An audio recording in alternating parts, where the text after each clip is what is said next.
Sur InfoLive TV, merci de nous retrouver pour ce flash d'informations. 2 terroristes palestiniens ont été abattus tôt mercredi matin lors d'un raid aérien israélien dans le nord de la bande de Gaza, selon des responsables de la sécurité palestinienne. Les 2 terroristes, qui faisaient partie d'un commandant tirant des roquettes sur Israël, appartenaient à l'aile militaire du Hamas. Du côté israélien, on compte poursuivre les représailles dans la bande de Gaza car elles semblent être effectives, selon le cabinet israélien. Le ministère israélien des Affaires étrangères s'apprête à envoyer en Europe 4 résidents de la région de Sderot pour témoigner auprès des autorités locales de l'horreur de leur quotidien au cœur d'une région qui vit sous les bombes palestiniennes. Les 4 ambassadeurs rencontreront des dirigeants européens, des membres de la communauté juive, ainsi que de nombreux journalistes dans le but de faire entendre la voix de civils qui vivent sous la menace constante des roquettes Qassam.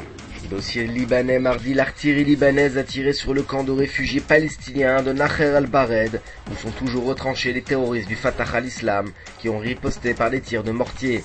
Il s'agit des affrontements les plus violents survenus dans le camp depuis plus d'une semaine. Jamais une guerre n'a été aussi juste, la décision de la déclencher était justifiée et inéluctable, j'en suis fier, et je l'ai prise après d'intenses consultations avant de la soumettre au gouvernement tout entier, qui l'a approuvée à l'unanimité. C'est ce qu'a affirmé Ehud Olmert. Le Premier ministre était contraint hier de s'expliquer du haut de la tribune de la Knesset, car 40 députés avaient exigé ce débat. Le ministre israélien de la Défense Amir Peretz, évincé de la direction du parti travailliste, se trouvait mardi en position d'arbitre pour le duel qui opposera Ami Ayalon et Ehud Barak lors du 2e tour des primaires internes à cette formation. Et selon des sources non officielles, son cœur électoral pencherait du côté d'Ayalon. Et puis InfoLive TV vous en parlait la semaine dernière, Washington donne son feu vert à la reprise des négociations entre Jérusalem et Damas, cette fois par la voix de sa secrétaire d'État. Condoleezza Rice a en effet indiqué dans une déclaration mardi que rien n'empêchait Israël de négocier avec la Syrie. Enfin, avant de refermer cette édition, Motorola, le géant de la téléphonie cellulaire, compte ouvrir un centre de recherche et développement dans la vallée du Jourdain. Le coût de l'investissement s'élève à plus de 70 millions de dollars et permettrait de recruter plus de 200 ingénieurs.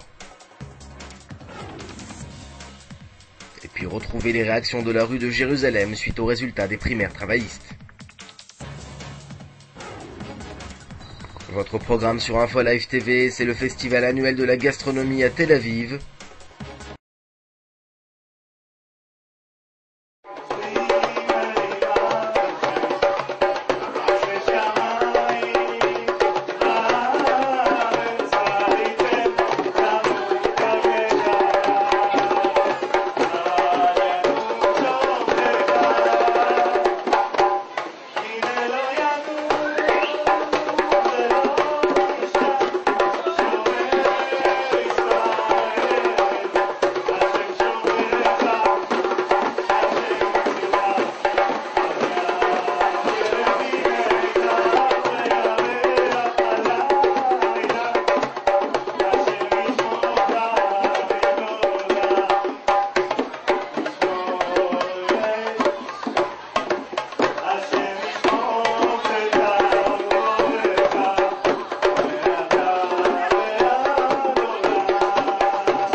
Aujourd'hui, le monde entier parle d'Israël.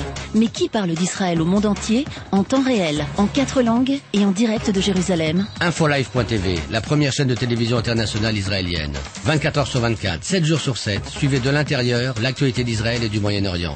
Des reportages, des interviews, un grand journal et des flash infos en images dès que l'actualité l'exige.